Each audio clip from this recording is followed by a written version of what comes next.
राधे राधे दोस्तों, मैं रेशु फिर एक नई कहानी लेकर आई हूँ, एक नालायक बेटे की। हमारे चैनल पर नए हैं तो चैनल को सब्सक्राइब कीजिए, लाइक कीजिए और शेयर कीजिए। बेटा, हमारा एक्सीडेंट हो गया है। मुझे तो ज़्यादा चोट नहीं आई, लेकिन तेरी माँ की हालत गंभीर है। कुछ पैसों की ज़रूरत है और तेरी माँ को खून भी देना है। 65 साल के बलवीर ने अपने बड़े बेटे से फ़ोन पर कहा, क्योंकि उनको अपने बड़े बेटे से बहुत उम्मीद थी। बेटे ने जवाब दिया, पापा, मैं बहुत व्यस्त हूँ, आजकल मेरा आना नहीं होएगा। मुझे विदेश में नौकरी का पैकेज मिला है, तो उसी की तैयारी कर रहा हूँ। आपका भी तो यही सपना था ना, इसलिए हाथ भी तंग चल रहा है। पैसों की व्यवस्था कर लीजिए, मैं बाद में दे दूंगा, उनके बड़े बेटे ने जवाब दिया। उन्होंने कहा, बेटा, अब मैं इस उम्र में कहाँ से पैसे का इंतजाम करूं? बेटे, कुछ कर दो। बेटे ने कहा, सॉरी पापा, अब मैं कुछ नहीं कर सकता। निराश होकर बलवीर ने अपने दूसरे बेटे, जो कि इंजीनियर था, उसको फ़ोन किया, तो उसने भी आने से मना कर दिया। उसे अपनी ससुराल में शादी में जाना था। हाँ, इतना ज़रूर कहा कि पैसों की चिंता मत कीजिए, मैं भिजवा दूंगा। कहने को तो कह दिया, लेकिन वो अपनी ससुराल में बिजी हो गया।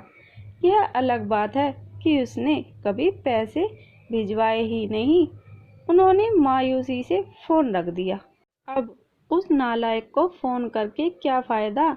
जब ये दो लायक बेटे कुछ नहीं कर रहे, तो वो नालायक क्या कर लेगा?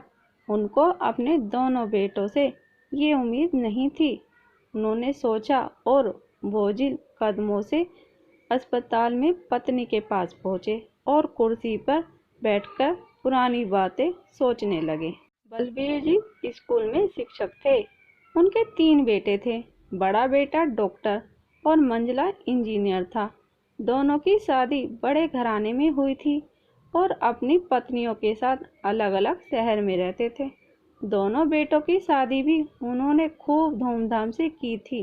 सबसे छोटा बेटा पढ़ाई में ध्यान नहीं लगा पाया था।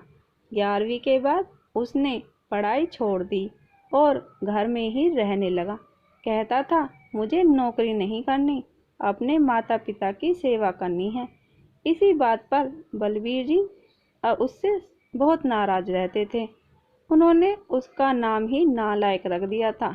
दोनों बड़े भाई पिता की आज्ञाकारी थे, पर वह गलत बात पर उनसे भी बहस कर बैठता था। इसलिए बलबीर जी उसे पसंद नहीं करते थे, क्योंकि बलबीर का छोटा बेटा खुददार था। उसको गलत बात बिल्कुल पसंद नहीं थी। जब बलबीर जी रिटायर हुए तो जमा पूंजी कुछ भी नहीं थी। सारी बचत दोनों बच्चों की उच्च शिक्षा और उनकी शादी में खर्च हो गई थी। शहर में एक घर, थोड़ी जमीन और गांव में थोड़ी सी जमीन थी। घर का खर्च उनकी पेंशन से चल रहा था। बलबीर जी को जब लगा कि छोटा सुधरने वाला नहीं, तो उन्होंने बंटवारा कर दिया और उसके हिस्से की जमीन उसे देकर उसे गांव में ही रहने भेज दिया। हालांकि वह जाना नहीं चाहता था, पर पिता की जिद के आगे झुक गया और गांव में ही झोपड़ी बनाकर रहने लगा और वहीं खेती बाड़ी करने लगा। बलबीर जी सबसे अपने दोनों होनहार और लायक बेटों की बड़ाई किया करते थे। उनका सीना गर्व से चौड़ा हो जाता था, पर उस नालायक का नाम भी नहीं लेते थे। छोटे बेटे में उनको कभी कोई अच्छाई दिखी ही नहीं, या यूं कहें उन्होंने देखनी ही नहीं चाहिए। छोटे बेटे का अच्छे काम करना भी उनको बहुत बुरा लगता था। 2 दिन पहले दोनों पति पत्नी का एक्सीडेंट हो गया था। वह अपनी पत्नी के साथ सरकारी अस्पताल में भर्ती थे और डॉक्टरों ने उनकी पत्नी का ऑपरेशन करने को कहा था। पापा पापा सुनकर उनकी आंखें खुली तो सामने वही नालायक खड़ा था। उन्होंने गुस्से से मुंह फेर लिया पर उसने पापा के पैर छुए और रोते हुए बोला, पापा आपने इस नालायक को क्यों नहीं बताया? पर मैंने भी आप लोगों पर जासूस छोड़ रखे हैं, खबर मिलते ही भागा आया हूँ। पापा के विरोध के बावजूद उसने उनको एक बड़े अस्पताल में भर्ती कराया, माँ का ऑपरेशन कराया और अपना खून दिया।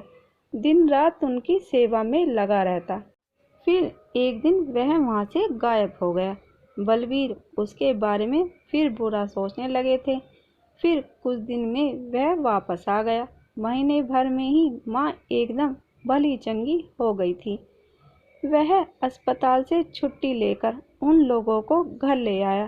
बलवीर जी के पूछने पर बता दिया कि खैराती अस्पताल था, पैसे नहीं लगे हैं, घर में नौकरानी है उनकी देखभाल करने के लिए। वह उन लोगों को छोड़कर वापस गांव चला गया। धीरे धीरे सब कुछ सामान्य हो गया। एक दिन यूं ही उनके मन में आया कि उस नालायक की खबर ली जाए। दोनों जब गांव के खेत पर पहुंचे तो घर में ताला देखकर चौंक गए।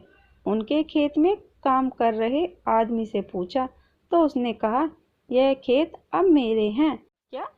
पर यह खेत तो उन्हें बहुत आश्चर्य हुआ। हाँ, उसकी माँ की तबीयत बहुत खराब थी, उसके पास पैसे नहीं थे तो उसने अपने सारे खेत बेच दिए। वह रोजी रोटी की तलाश में दूसरे शहर चला गया। बस यह झोपड़ी उसके पास रह गई है, यह रही उसकी चाबी, उस आदमी ने कहा। वह झोपड़ी में दाखिल हुए तो उस नालायक की याद आ गई। टेबल पर पड़ा लिफाफा खोलकर देखा तो उसमें रखा अस्पताल का 9 लाख का बिल उनको मुंह चिढ़ाने लगा। उन्होंने अपनी पत्नी से कहा, मालती तुम्हारा बेटा नालायक तो था ही, झूठा भी निकला। अचानक उनकी आंखों से आंसू गिरने लगे और वह जोर जोर से चिल्लाने लगे, तू कहाँ चला गया नालायक? अपने पापा को छोड़कर एक बार वापस आ जा, फिर मैं तुझे कहीं नहीं जाने दूंगा। उनकी पत्नी भी रोने लगी और बलवीर जी को इंतजार था अपने नालायक बेटे को अपने गले से लगाने का। आज बलवीर जी को एहसास हुआ, कभी अपने बच्चों में भेदभाव नहीं करना चाहिए। हर बच्चे की रुचि अलग अलग होती है, तो जिसमें बच्चों की रुचि हो उनको वही करने दे। लायक कोई पढ़ने से नहीं बनता, बल्कि अपने दिल और दिमाग व्यवहार से लायक बनता है। माँ बाप को कभी अपने बच्चों पर अपनी सोच नहीं थोपनी चाहिए। और अक्सर देखा गया है, जिसको हम बिना काम के समझते हैं वही वक्त आने पर काम आता है। तो दोस्तों, आपको हमारी कहानी कैसी लगी हमें कमेंट करके ज़रूर बताइए। कहानी पसंद आई हो तो प्लीज़ लाइक और शेयर करना बिल्कुल भी ना भूलिए। और इस तरह की कहानी सुनने के लिए हमारे चैनल को सब्सक्राइब ज़रूर कीजिए। कहानी सुनने के लिए आपका बहुत बहुत धन्यवाद।